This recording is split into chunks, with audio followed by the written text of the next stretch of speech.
잘 알려진 이와리미 비행기에서 스튜어디스에게 유창한 일본어를 구사하며 등장하는 장면으로 시작됩니다. 그녀는 LA로 가는 중이며 옆자리에서 자고 있는 청년 봉길과 함께 여행 중입니다. 봉길은 화림을 친남매처럼 생각하며 대선배로 존경하고 있습니다. 두 사람이 LA에 도착한 이유는 미국에서 상당한 부를 거머쥐고 살아가고 있는 박지용 때문입니다. 박지용은 자신의 하나뿐인 갓난아들이 자신처럼 수많은 귀신 소리에 시달리며 아프다고 말합니다. 이 문제를 해결해줄 사람으로 화림을 찾은 것이죠. 화림은 아기를 본 후 이 병이 장손에게만 대물림되는 병이라고 설명합니다. 그리고 최근에 못바람이 불어 지용의 할아버지가 묻힌 무덤을 파내어 이장이나 화장을 해야 한다고 조언합니다. 이 말을 들은 박지용은 관뚜껑을 열지 말고 바로 화장해달라 부탁하며 이 일을 위해 5억 원을 제시합니다. 한편 여러 대기업 후손들에게 못자리와 풍수, 장례를 진행해온 전문가 김상덕과 고영근이 등장합니다. 상덕은 카이스트에서 우주공학을 전공한 딸의 결혼식을 준비하고 있으며 영근은 은퇴자금을 마련해야 하는 상황에서 두 사람은 고민 없이 묘지를 찾아갑니다. 하지만 묘비명의 이름도 없이 이상한 숫자만 적혀있는 걸 본 김상덕은 돌연히를 맞지 못하겠다 선언하며 이대로 가다간 출초상이 난다고 경고합니다.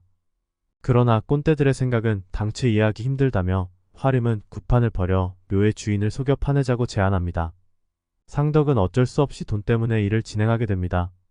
일이 예상외로 순조롭게 진행되지만 관을 꺼내던 인부가 땅에서 나오던 뱀을 죽이면서 동티가 발생합니다.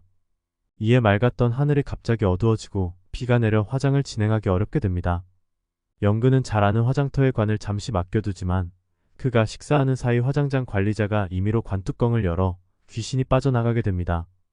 사실 박지용 할아버지의 묘는 대대로 부자가 되는 명당이라는 소문 때문에 도굴꾼들이 자주 출몰했다고 합니다.